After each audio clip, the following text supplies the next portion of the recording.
Brother. Ready. All right. Ready, brother. What's up, brother? Special plays. Special plays, special teams, special players. What is going on, guys? Welcome back to another episode of the No Name Podcast. It is your boy, Young Rich, back again with another episode. And today, I got on another guest with me, my boy, Marcus Anthony. Say what's up to people. What's up, guys? My name is Marcus. I'm a former football player. Played in high school, wrestled a little bit, ran track, play with your boy. And now I'm here. We're lifting buddies, and we're going to get into it, talk about some sports. Yeah.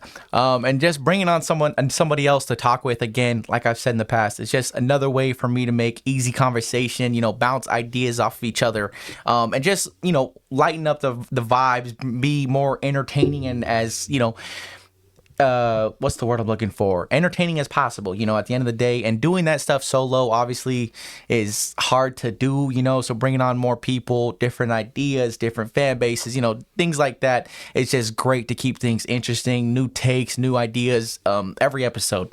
So hopefully we get more consistent, bringing on someone like Marcus, Gabe, like has been on the past, going forward.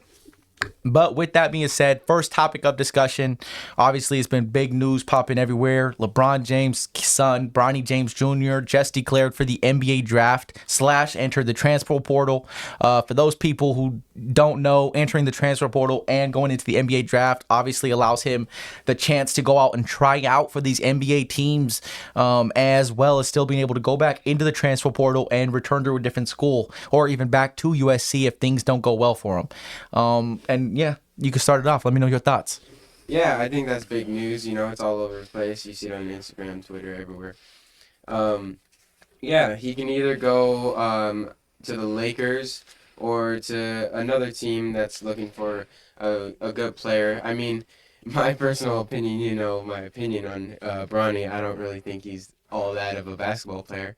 But but I think if he doesn't go to the NBA, that Ohio State might bring him on as a good, add to their roster. I know he's been posting a lot about like different, him visiting different schools, his recruiting visits. Ohio State was obviously one of them, growing up in Ohio. But obviously, I mean, the biggest thing with me, like you said, is that his numbers have not been, screaming NBA star, NBA caliber. And even a lot of these mock drafts, people are saying he's going to go undrafted, and go through the process of trying to develop as an NBA player rather than doing that in college. I put my money on it.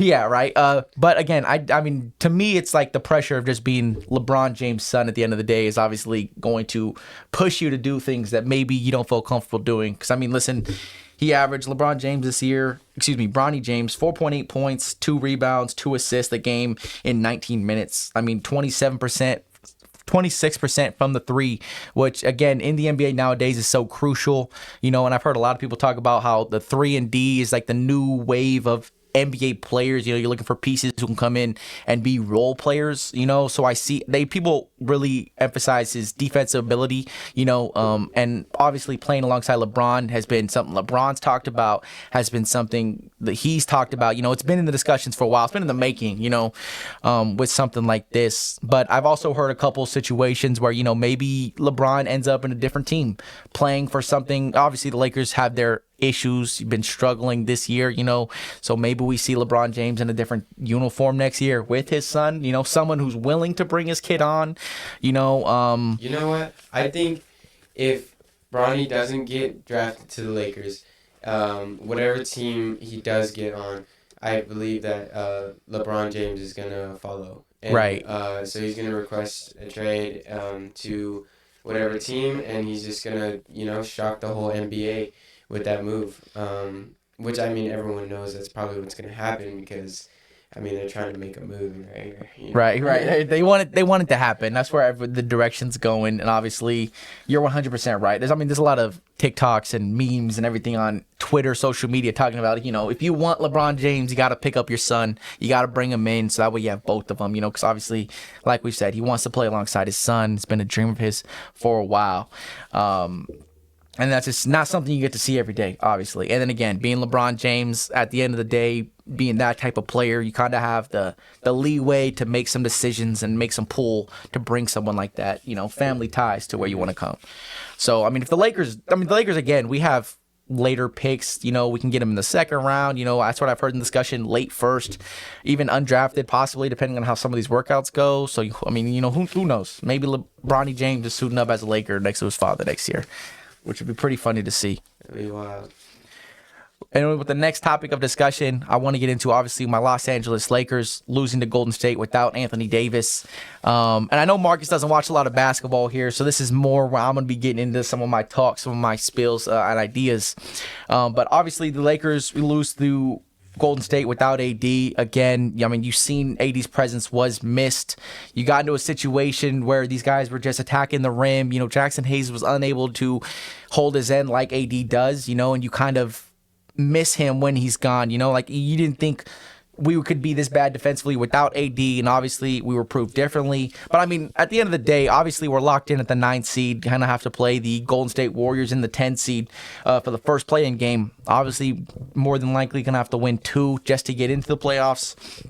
But at the end of the day, listen, this entire Golden State Warriors team, they came out here, they performed. Listen, Draymond Green shot 5 threes, right? 5 for 5 from that game, which will never happen again, right? I heard Nick Wright was talking about it. No player, Draymond Green, last time Draymond Green, Steph Curry, and Klay Thompson all had 5 threes in the same game in the first half of a game was 2016 when Steph Curry was MVP and they were a 70-win team.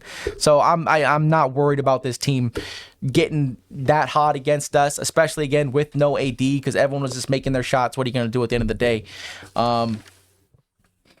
But yeah, I definitely think I like our chances going into the play-in this year. Again, I've always been very big emphasizing on the fact that we are one of those teams that, in a best of one, single elimination, back against the wall, I like us other than some of these other teams, Again, the Warriors, they haven't played good basketball as of late, and the Western Conference has been so up and down this year with teams getting hot, going on runs, winning 10 straight, winning 9 of the last 10, so the fluctuation of the West has been so up and down.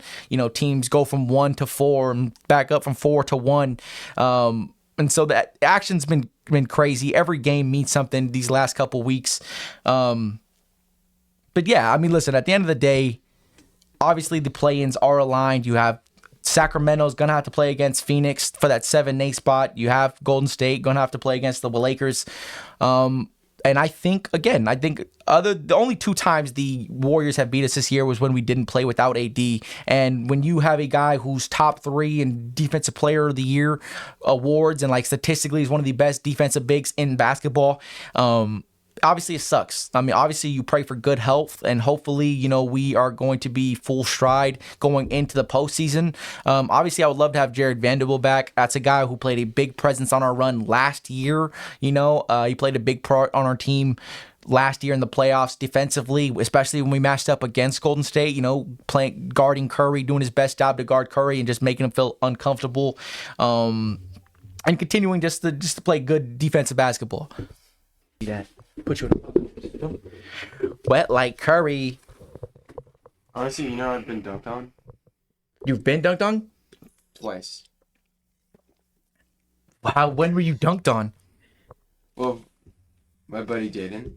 Dude, you got low to rims? He dunked over me. Nuts and face? Yeah, everything. You said he just got dunked on. Nuts to face? That's terrible. When you feel someone's presence about it, just dunk on you? Dude, I went up to block him and he just boom. That's got to be one of the most embarrassing things ever. Getting dunked on is insane. Well, okay. Especially by someone who can't dunk on a normal rim. Okay. You lowered the rim and still got dunked on. Think about that. No. It was a regular rim. He can dunk on a regular rim? Yeah. Oh, that's crazy. I wouldn't even went up for that. What? Can you even touch rim? I could touch net. Bottom net. He said I can touch net. I can touch the bottom net. Oh, shit. Where you do that thing where you hang on? Yeah. You climb to the top? He said I can touch it. I said climb to the top of the rim.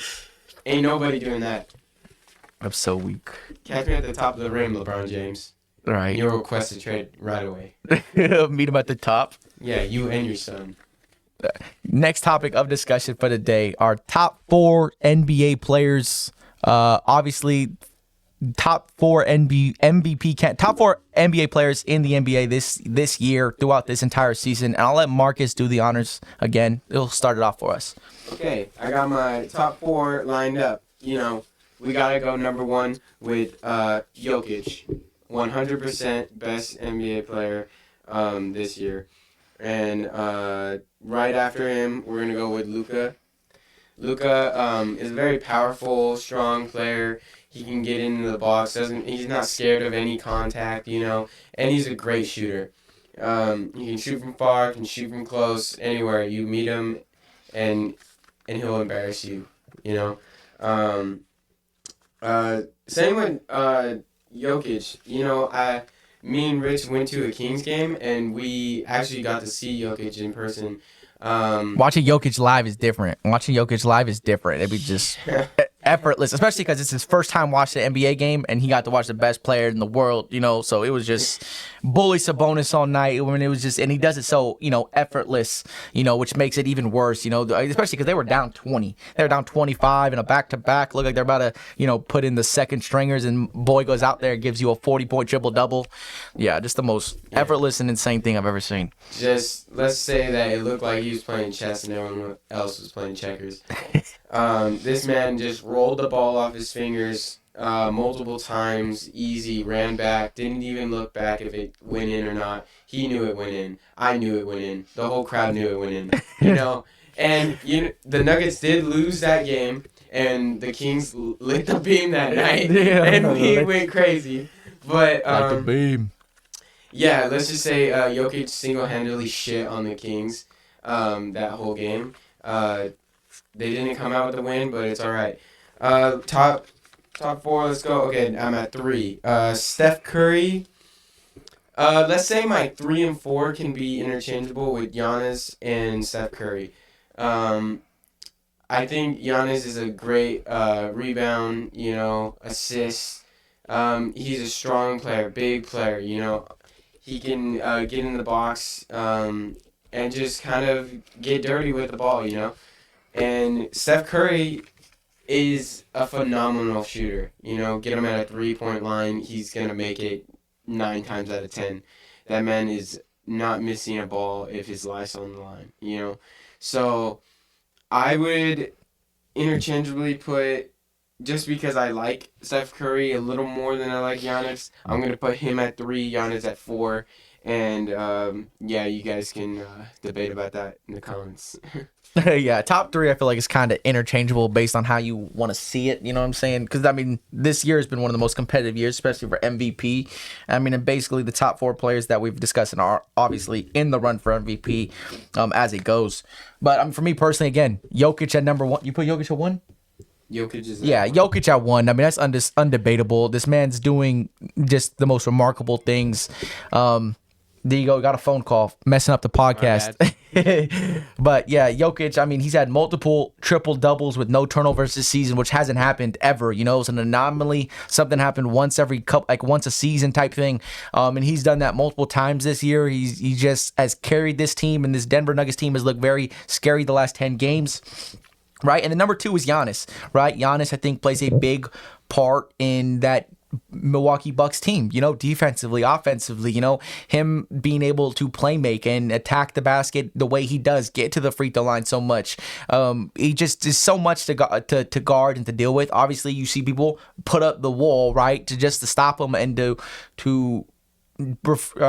hold him, prevent him from scoring as much as humanly possible, right? And then obviously, he's just carried this team a lot this year, playing at a very high efficiency this year. He's in a lightweight, dark horse MVP type season. Obviously, just previously got injured this couple days ago, so that's unfortunate for the Milwaukee Bucks. And the number 3 is Shai Gilgeous-Alexander. Why am I stuttering? I don't know. SGA for short. But what he's done for this OKC team, this young OKC team, averaging 30 points a game, leading the NBA in steals as a point guard is just something you don't see very often, He's in the conversations for all defensive team. He's in the conversations for MVP, and what he's been able to do for this Oklahoma City Thunder team, be a top of the West with one of the youngest teams in the league is just absolutely remarkable. And that type of efficiency, he's added the three ball. He has one of the deepest bags in the NBA that I possibly have seen in a very long time, So obviously he's got the number 3 spot. And number 4 has got to be Luka Doncic. And I know it's a little bit controversial based on how you rate your players and how you hold your expectations for players, but for me, Luka plays too ball dominant compared to the rest of these guys. I know these other guys get their numbers up and they are the primary ball handler on their teams, but I think Luka takes it to a whole nother level. Yes, he's shooting crazy efficiency. He's triple-double, 30-point triple-doubles every other night, and he's playing alongside Kyrie, but I still think he just plays with the ball too much in his hands. I would like to see him be more of a Jokic-like, where, he come down with points just a little bit, or shots attempted, and he's playmaking a little bit extra, it's just this type of style I'd like to see. And obviously him buying in on defense is one of the things for me that keeps him out of the top 3. Because, obviously I like my players to play defense. This is the NBA at the end of the day. You've got to be able to play both. You don't want to be a defensive liability. Luka's a dog, though. Luka's one of the best players in the league. Luka is, he's remarkable. What he's done is crazy. But at the same time, no defense, lack of defense on certain nights, and the fact that he's just too ball dominant. It's just like, yeah. Like he just looks like one of those guys that's just always hunting for stats, puts up a lot of shots, tough shots, as a matter of fact. Obviously, on some nights, he can give you fucking 60. But at the end, I'd still like to see him be more of a playmaker first, like Jokic and some of these other guys have been. But with that being said, the next topic of discussion, the expectations of Caleb Williams for this upcoming year. And I'll let Marcus take the stage first. Okay. All right. So I have mixed feelings about Caleb. With him not performing in the combine, it really affected how I looked at him as a prospect coming into the NFL. I don't think he's coming number 1, and y'all can hate me and think that I'm full of shit and everything, but I don't think he's going number 1. He is a good ball player. I'll give you that. And with Rich being a USC fan, I'm a UCLA fan, so we're gonna butt heads a little bit. He didn't play as good as I thought he was gonna play this last year, and against Washington, you saw him get. He was playing like a dog, like always, but at the same time, just couldn't really perform when times were tough and and the pressure was on. At the same time, his team was also terrible. One of the worst defenses of the Pac-12. Yeah. Team was terrible. No receivers. I don't know. So, Jane Daniels playing with 2 first-round wide receivers. Michael Penix playing with 2 first-round receivers. So, I don't know. But I do think J.J. McCarthy is going to go number 1. He looked... Oh, God. I'm sorry. No, I respect it. Go ahead. He looked really good in the combine. Really solid, actually. Like an overall quarterback, he looks like a leader. He knows how to lead a team. He was in one of the top college football teams. They went to championship and championship and championship. So to be that head person for that team, and to lead them to a win, I think that just shows a lot of respect, and that opened the eyes for a lot of NFL teams and managers. Okay, so you think J.J. McCarthy's the best quarterback in the draft? I think combine-wise and making teams make that last-minute decision, oh, you know what? We might go with this guy now. Because he can be, in your eyes, the best quarterback in the draft based on combine results, college results, all that stuff, but he's not going to be draft number 1. I'm sorry. I hate to be that one to you. He'll be lucky to go 5. He'll really be lucky to go 5. And you think Caleb's going number 1 to what? Undisputed. Bears? Undisputed. Everyone knows that. Bears. Everyone knows that. You know what? I think the Bears are going to trade that number 1 pick. No, they're not. And they're just going to... Unless they trade it, they'll only trade it to the Commanders. That's it. And the Commanders will trade up to get Caleb Williams. But go ahead. Expectations for Caleb Williams this year. Assuming he's going to be drafted to the Chicago Bears. Chicago Bears. expectations. First game, first play, throws a touchdown, 70 yards. Everyone goes crazy. You know, oh, media just popping off. He's the next Tom Brady. He's the next Patrick Mahomes. He's the next blah, blah, blah. But then, the next game after that, he's running down the sideline, and big freaking linebacker, whoever, comes, knocks the shit out of him. Helmet comes off. He's out for the season. He's just another injury-prone quarterback. Those are my predictions for Caleb Williams. All right, and on serious note, serious predictions for Caleb Williams. Like he said, I've been a big USC fan. I've watched every single one of Caleb Williams' games at USC. Obviously, that Heisman year was something special, and this past year did not live up to the hype and expectations we all thought. But again, one of the worst defenses in college football. He had a lackluster to mediocre receiving core. Questionable play calling from Lincoln Riley a lot of the times, like so much was played through Caleb Williams, and the players around him just weren't there on his level. So I think that definitely has something to say to it. But I mean, listen, you bring in Keenan Allen, you bring in DJ Moore, you have these weapons, you bring in DeAndre Swift, you add to that offensive line, you still have 2 picks in the first 10, at 1 and 9, obviously 1 with Caleb, and 9, you have a chance to add to the defense, go get a pass rusher in someone like Dallas Turner, maybe go O-line again, you can go either or, and I'll be happy with what you do there. And then you already added to that defense, trading for Montez Sweat, signing Jalen Johnson back. I think this team is going to be very remarkable. He's going to have a solid defense, a solid O-line, and he's being put in one of the best situations he's ever been in as a player. Oklahoma with Lincoln Riley, same thing. All offense, no defense, right? And now you give him a maybe top 10 to 15 defense in that range. Maybe they meet expectations, but somewhere in that range. And that's, better than anything he's ever had in his career, which I think he's going to use well. He's going to appreciate that defense, not having to do too much. Obviously, like any rookie quarterback, I think he's going to have his rookie struggles. He's going to have to adapt to the NFL, get rid of the ball quickly, which was one of his issues, not trying to do so much with your feet and extend the play as long as sometimes he did, right? But again, if you look at a guy like CJ Stroud, not everybody's going to come into the league and light the world on fire like CJ Stroud did, right? It's not going to happen. Most of these guys take a year, whether they sit or just take a year to learn, and then they finally put things together. So again, I'm expecting this team to compete in that division. Minnesota's a great team, but again, quarterback is questionable, who they're going to pick up, J.J. McCarthy, whoever, right? But I see them at least, this team was a 7-win team before Caleb Williams got there, and now you made a huge upgrade at quarterback. You made a huge upgrade at receiver. This is the best this team's looked in a very long time. I wouldn't be surprised if they go out there and get you 10 wins, slip into a wild card spot. The NFC is not as deep as the AFC, obviously, as we know. So I wouldn't be surprised if they go out there and they sneak into a playoff spot, a wild card spot, But if they don't, if they go out there, win 8 or 9 games, 10 games, and don't make the playoffs, again, I'm totally cool with that. I think that's a great step in the right direction, especially for the city of Chicago. They've had poverty after poverty at the quarterback position. So hopefully, and I'll put all my money that he's going to be successful in the NFL, but I'm very confident in what Caleb Williams is going to do and produce in Chicago, and I'm happy for the Chicago fans, happy for Caleb Williams. I'm going to be supporting him, obviously, being from USC and all, but I have high hopes and high standards for that team this year. They had Justin Fields. Justin Fields was terrible. Hey. Justin Fields was terrible. What they did with him. Couldn't complete a pass. Statistically comparable to Zach Wilson. Yes. Yeah, let that sit in. And Zach Wilson can't even get traded. You brought up CJ Stroud.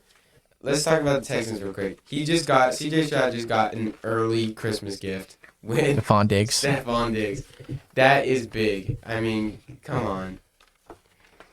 What do you think about that? Obviously, I did a little 15-minute video on this when it did happen. The trade happened. I think it's a steal, especially for that young receiving core and Nico Collins and Tank Dell, 2 guys who can learn from a vet who's proven, 4-time Pro Bowler, 5-time Pro Bowler. He's had, remarkable seasons. He's been to the playoffs. He's won some playoff games. So yeah, you bring a veteran presence like that, a guy who's going to demand the number one defender, the number one cornerback, going to demand a lot of attention, just allows everything else to open up for everybody else. So I expect big years from Dalton Schultz, from Nico Collins, from Tank Dell, from all those guys, even Joe Mixon. I expect big years for all these guys. I truly think that the Houston Texans are going to have one of the best offenses in the NFL next year. Do you think Super Bowl, man? I don't know about Super Bowl. I know they added to the defense, but I just don't know if Super Bowl is it yet. Like, I wouldn't be mad if they didn't make the Super Bowl. But if they do, I would be like, all right, hell yeah, But again, they're definitely trying to take advantage of C.J. Stroud's rookie contract, which, again, statistically, that's when you get your most value, when you find a QB and you use that to your advantage. Use that money somewhere else. So I obviously have high expectations. I expect them to win the division. I expect them to compete again. Pray to God that CJ Stroud stays healthy, But I definitely have high expectations. I wouldn't be surprised if they go out there. And they have one of the toughest schedules in the league this upcoming year. But I have so much utmost confidence in CJ Stroud as a quarterback that I wouldn't be surprised if they go out there and win 12 games. I have high hopes.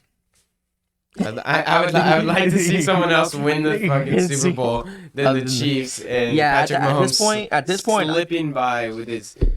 At this point, I'm just praying somebody beats him. Man. If I can't beat him, somebody else needs to. Someone's slipping their coach a cheeseburger. That's why he's trying so fucking hard to win. Oh my God, yeah. But Joe Burrow comes back. It's another guy who's beaten Patrick Mahomes before.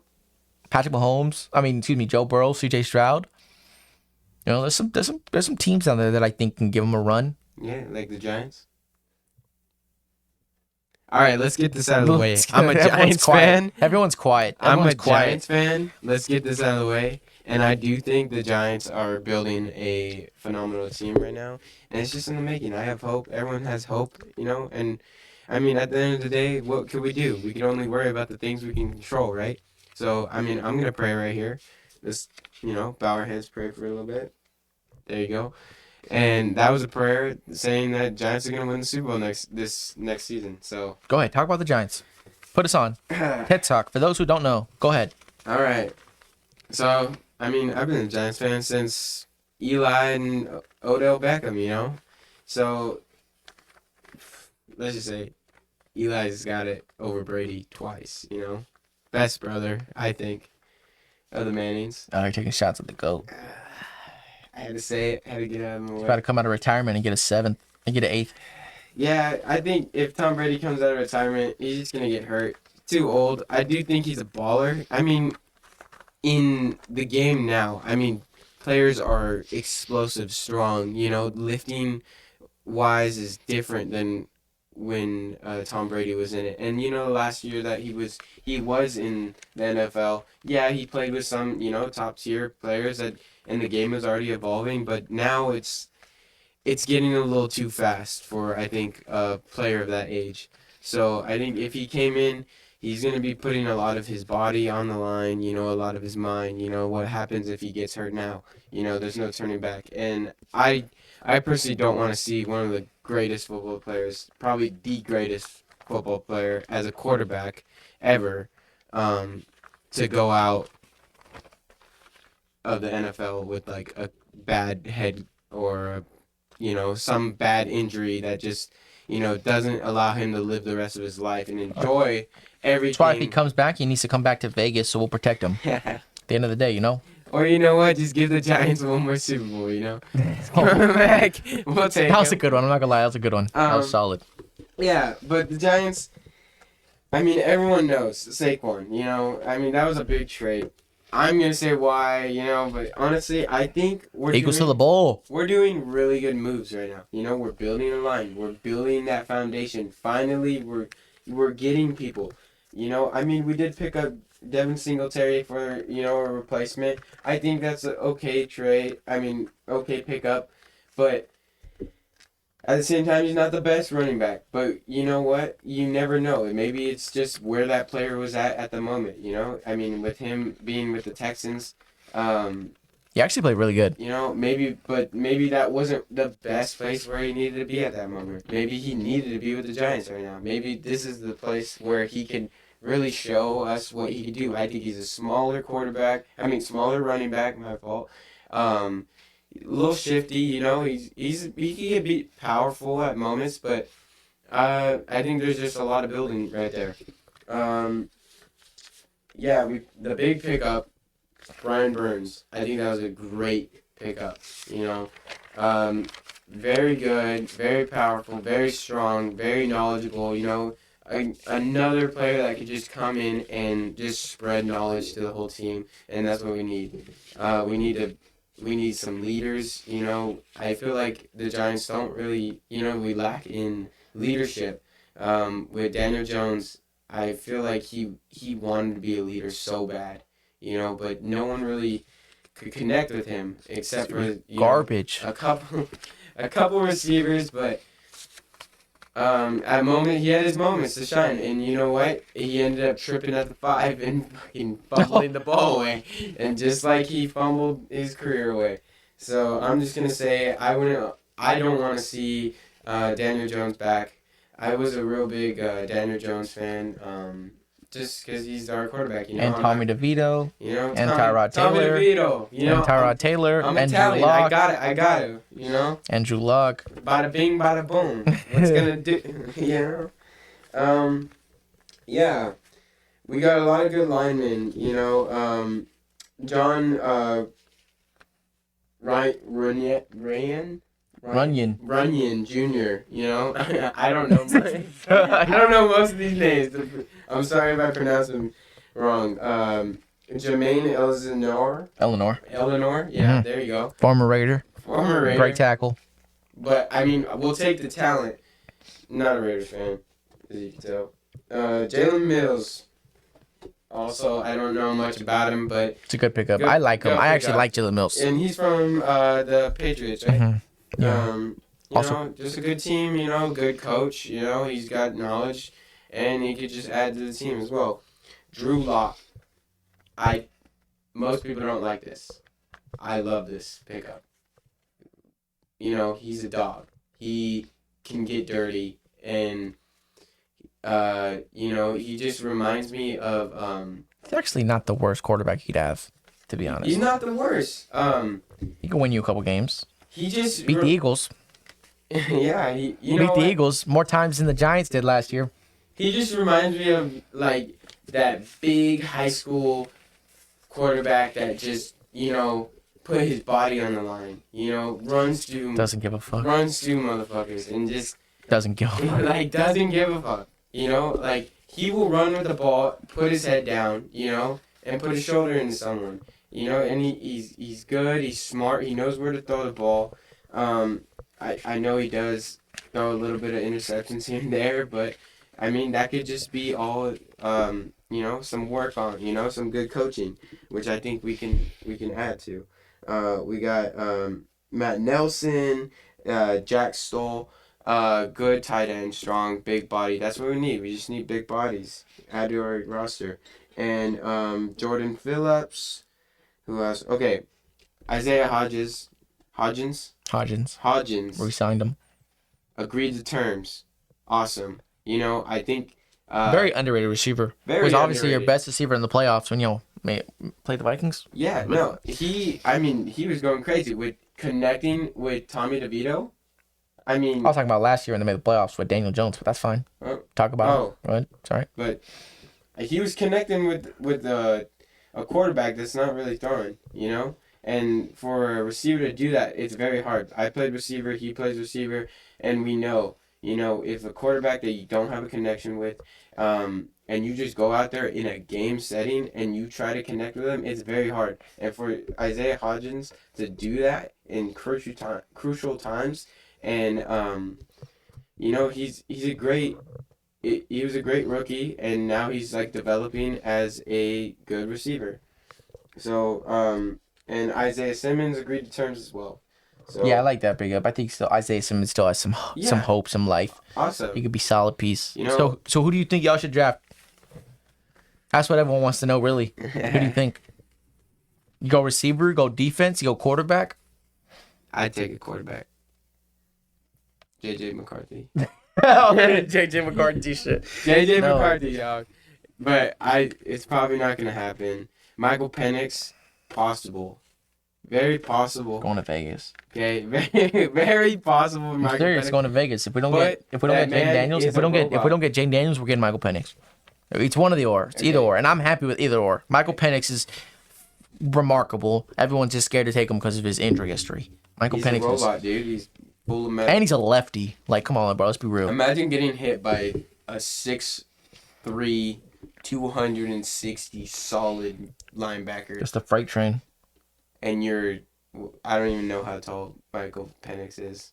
I think he's like 6. He's not that big. He's like 6'2". How much does he weigh? I think he's like 210, I think. Okay. But brittle. His shoulders are brittle. He's a quarterback. You need your shoulder, right? He's been throwing I think it was his other shoulder. His non-throwing arm shoulder. Which is how it works. You know, one thing I am sad about is losing Tyrod Taylor. Oh, boy. That's something nobody needed to hear. That's one thing Nobody needed to hear that. Nobody needed to hear that. I'm sad about that. He's a good, quarterback when times were needed. He stepped up and he just performed well. I had no complaints about him, other than throwing the ball into, coverage sometimes. To the other opponent. He's a fucking burger. Throwing the ball into coverage when he didn't. It's kind of forcing the ball, basically. He was trying to be better than what he was. And, when he played at his level, I think he shined and he did well. All right, that's enough of the poverty Giants talk. The next topic of discussion is going to be the Miami Dolphins. Obviously, Tua Tagovailoa is up for extension. The rest of his class, the rest of the quarterbacks in that class have already been extended. And I'll start it off, right, discussing should Tua Tagovailoa be extended as a franchise quarterback, as a franchise starter, And I'm going to be the first one to say it, no, right? First of all, I've been saying this for a very long time. If you watch Tua Tagovailoa's game, everything for him, he's in a Brock Purdy situation where the weapons around him offensively is great. You have a good offensive-minded head coach. He plays to your strengths, which is quick pass, accuracy, RPO, just like you're in college, right? But once you get to these better defenses, these better teams, you have to just be able to go through progressions, break down defenses, move off to your first and second option and make plays as a quarterback, and I just don't think he's shown that. He hasn't shown enough of it ever, and every time he's forced out of his comfort zone, he struggled. They lose, Every time after the defense gets after him, they pressure him, he struggles. And he's just one of those quarterbacks to me that just there's no hope that he's just going to improve and all of a sudden become a top 10 quarterback in the NFL, because at the end of the day, these extensions, that's kind of what you're saying, is that he's a top 10, top 12 quarterback that could win you games. And he hasn't proven you either, right? Because, yes, you won a couple games due to the fact that you have Tyreek Hill and Jalen Waddle and all these guys on offense, right? But you also played a very bad schedule. You played the Jets twice last year, which you almost lost to twice, right? You played the Patriots again twice. Like, those are 4 easy wins, and you lost both of the only time you played a good opponent in your division, which was Buffalo. The only way, and this is the only absolute way I would even bring him back, is if he does a Dak Prescott-like thing, like we think Dak Prescott is going to do, which is test free agency. You go out there, you see who wants to offer him money, and if one of these teams wants to overpay for Tua Tagovailoa, go ahead, let him have him, let him walk, right? Because at the end of the day, I think you could get, Joel Klatt's been talking about this we know it's not going to happen, but if you put a guy like Michael Penix in that situation with those playmakers, with his deep ball accuracy, with his ability to throw with leverage, you have the opportunity to elevate and be a successful team with a different quarterback, a probably better quarterback prospect, so like there's I just feel like him and Brock Purdy both. Brock Purdy is definitely a better quarterback than Tua Tagovailoa in my eyes, but Brock Purdy and him both are in a situation where they are the weakest link on their offense. Like they hold the team back, and they don't really excel their team to perform at the highest of the standards, which is at the end of the day winning playoff games, which again, you have to be able to win in the cold when it gets to the playoffs. Every cold game he played in this year played absolutely terrible. The Chiefs bullied that team. We already seen how that went, and I just think he's not a winning quarterback in the NFL. And he's a lefty. It's okay. I don't mind nothing with lefties. Vic was a lefty. Penix was a lefty. Who else was a lefty? Not John Elway. Steve Young was a lefty. winners. But Tua Tagovailoa is... Not a winner. Yeah, he's not. He's pretty bad. If I'm being completely honest with you, just go back. And I know Dolphins fans are all trying to hype him up the first 2 weeks of every season when he throws for like 800 yards, against shitty teams like he did this year. Just go back, watch your tape, and watch when things get tough. Watch when you play good teams, bro. He is holding your team back. He is just not that guy, and that's exactly why they haven't extended him. They need to see more. They need to see what he's worth, and him testing the free agency, so that way a team could either lowball him, and you could hit him at a price just like that, like if you bring Tua back for like, let's say 30 million, like a Daniel Jones type deal where it's 30 million for 4, and like the first 2 are guaranteed and the last 2 you can move off of him, like something like that, I think would be smart for the long term of your team, because you have a lot of guys who, one, are going to need to get paid, or you're already currently paying, right? Tyreek Hill, Jalen Waddle has been talked in the trade discussions. He's going to be a free agent this upcoming year if he's not moved or extended. Jalen Ramsey, a guy you brought in a big contract. You couldn't sign Christian Wilkins because of the money you have invested into this team. So, and investing into a quarterback that puts you at mediocre at best, like you'll be entertaining to watch because of the fact you have Tyreek Hill, Jalen Waddle, one of the fastest wide receiver duos in football, right? And 2 great receivers. So it's going to be fun to watch. You're going to have the big names. You have Jalen Ramsey, right? But at the end of the day, it's not going to end up in wins and deep playoff runs. But if that's what your franchise wants, if your franchise wants to sell tickets and have Tyreek Hill going for 1,800 yards for pointless reasons, by all means, go ahead. Miami Dolphins, do your thing. I don't even know why Jalen Ramsey's still relevant. Because he's still raw? I don't think so. No, he's still raw. Let's chill out. Chill out with that. I think he's he actually had the best of Devonte Adams this past time we played him. No, I'm serious. It's all right. Well, Devonte Adams had him once on a post, and then just overthrew him. Adams is 10th on my top 10 receiver. Yeah, which is absolutely garbage. Wait, let's get into the top 10 receivers. All right. The last topic of discussion for today, ending things up, obviously top 10 wide receivers going into the 2024-2025 season, and I'll let Marcus do the honors. All right. Well, I already said number 10, Devonte Adams. What's your 10? We're going from bottom top? Yeah. Okay, I got number 10 for me is Puka Nacua. Hold on, before we get started, because I got honorable mentions. Honorable mentions didn't make the list because I'm uncertain of your future. Drake London, honorable mention. I think you give him Kirk Cousins. He has a chance to really excel. Again, huge fan of him with his contested catch radius and all these things he can do. DJ Moore playing with someone better than Justin Fields, better than Andy Dalton. I think he's going to absolutely excel in Chicago with Caleb Williams and Cooper Kupp. I know Cooper Kupp had kind of had a down year. He's been dealing with injuries these past 2 years. Him and Puka Nacua alongside each other, I think, are going to perform very, very well. But number 10 for me, Puka Nacua. Number 9, Brandon Ayuk. I got Brandon Ayuk at 9 too. Yeah. Because obviously we don't know where he's going to end up, but he's still a top 10 wide receiver in my eyes, no matter where he goes. If he gets traded, we're not sure on the situation he's going to be in, so maybe he gets traded to a lesser situation and doesn't excel as much as we would hope, but definitely a top 10 receiver. Number 8. Number 8, I got DK Metcalf. Oh, he didn't even make my top 10, or not mention. I got Garrett Wilson at number 8. Garrett Wilson, number 8, again, playing with Aaron Rodgers. Anything better than Zach Wilson is a bonus for him and his stock. The reason why DK was at 8 for me, I just think he's just a solid receiver. I think he can make plays when plays are needed. Was getting clamped up by Tre'Davious Ward all season last year. He's big, but he was getting a little soft, But he still made the top 10. He's squeezed in there. Would have never made my top 10. Disappointed. Go ahead, number 7. All right, 7, Jamar Chase. Oh shit, that's hella low. What? I got Amon-Ra St. Brown.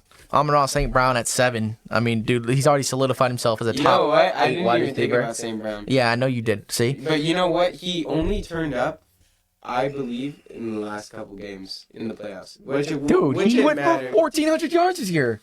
I think not 1,300, I think. But either way, he's so good. Okay, but he played better in the playoffs when it mattered. And that's all that matters. That's all that matters. At the end of the day, that's all that matters. You perform in the playoffs, and he did.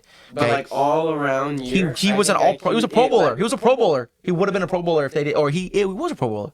Honestly, he was a Pro Bowler. Honestly, and think of that NFC: AJ Brown, CeeDee Lamb, all those guys. Justin Jefferson. I don't even know if Justin Jefferson made it, but anyways, you have a lot of names over there. Yo, use him in Madden. He's pretty good. Number 6. Number 6, I got AJ Brown. Solid. I got Devonte Adams at 6. That's wild.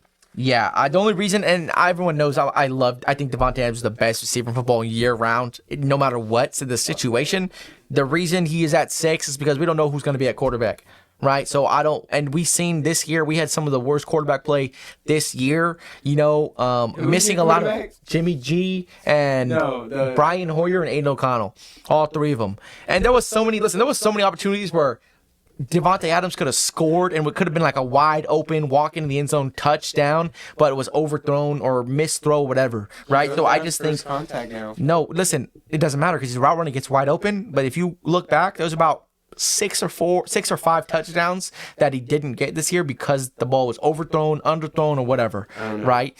So that's all I'm saying. So I think the quarterback is going to hurt him if we don't get a solid QB out there. The reason why he's so low on mine is that I don't think he runs after the catch that much anymore. It doesn't matter. You know why? Because he gets wide open all the time. That is. He gets double teamed and still gets open. It doesn't matter. Double team and still wins. But if double team and still wins. Okay. He gets double teamed and still wins. Who else is getting double teamed and still wins? But would you rather? Who else is getting double teamed and still wins? Who else is getting double? The only other person I know that gets double teamed and still wins, Justin Jefferson and Hunter Renfrow. Puka Nacua. Puka Nacua is not getting doubled like that, yo. Yeah, he was. Dude, he was getting Devonte Adams is getting boxed. Devonte Adams is literally getting boxed. I don't want to hear it. That Puka Nacua was not getting doubled when he was trying Probably when he was the only receiver on the team, but when Cooper Kupp came back, no. No, when he was trying to break all the records. Oh, that was different. That was because the fucking Niners are fucking peasants, bro. Hey, and he still broke that. Yeah, he still did, and they pulled him out. That. Yeah, they were trying so hard. Foot down on them. Yeah, and they went to the Super Bowl. Go ahead, number 5. Number 5, Stephon Diggs. I got AJ Brown at 5. To be honest, Stephon Diggs didn't even make my list. Really? Yeah, I think he's gonna have a fallback. You know what? I think Nico Collins and Tank Dell are gonna have better years than Stephon Diggs this year. I think Stephon Diggs could be 6 if I'm not mistaken. Because now that I look at it, if Stephon Diggs did come in, sorry to cut you off. If Stephon Diggs come in, I would have put him at 10. Because I think the other players are gonna excel more. You know what? Stephon Diggs had a lot of balls that he should have caught. A lot of crucial balls that could have won the Bills a lot of games, and I think the Bills could have went to the Super Bowl if Stephon Diggs caught some crucial time balls. Oh yeah. It didn't look like he was running as fast as he usually runs. Number 5 for me is AJ Brown. Again, what he did last year, even though the Eagles were struggling, is just remarkable. And I think he's going to continue to build on that. Number 4, CeeDee Lamb. I got Jamar Chase at 4. Jamar Chase at 4. It's undisputed. The Cincinnati Bengals are they're coming for blood this year. That's all I got to say. Number 3. This is all hype. Number 3. Puka Nacua. That's insane. I got CeeDee Lamb at number 3. You know what? If a motherfucking rookie can come in and break a record like that, and then act like just a veteran, I feel like he held himself so well in. Because he went to BYU, bro. It's because he's a Mormon. Hey, if that's what it takes to break the receiving record for a rookie, that's awesome. Number 2. Tyreek Hill. Yeah, I put Tyreek Hill at 2 too. Motherfucker. Number 1, Justin Jefferson. Justin Jefferson. Yeah, I think Justin Jefferson is just the stuff he does is just remarkable. It would be so awesome if Justin Jefferson just joined the G-Man. Well, dude, people are discussing whether it might be up for a trade. I think so. Because they don't have a quarterback, so they don't know if they want to, extend him into a situation. He's either going to come to the freaking, the dark side and join the G-Man, or he's going to go with his buddy Jamar. They can't. No? T. Higgins, they have T. Higgins too. Oh. They can't sign both of those guys. Literally, I think want $30 million apiece. Their cap. Huh? Yeah, they both want like $25 million apiece, which is insane. All right, hope y'all enjoyed today's episode. Again, our podcast will be out on Spotify, Apple Podcasts, YouTube. Like, comment, and subscribe. Follow the show. Make sure to give it a 5-star rating. Again, I want to appreciate everyone who's showing me support and always texting me about the content I'm doing and, let me know how to improve. And then also I want to give a big shout out to my boy Marcus for joining me today. Appreciate you being here, brother.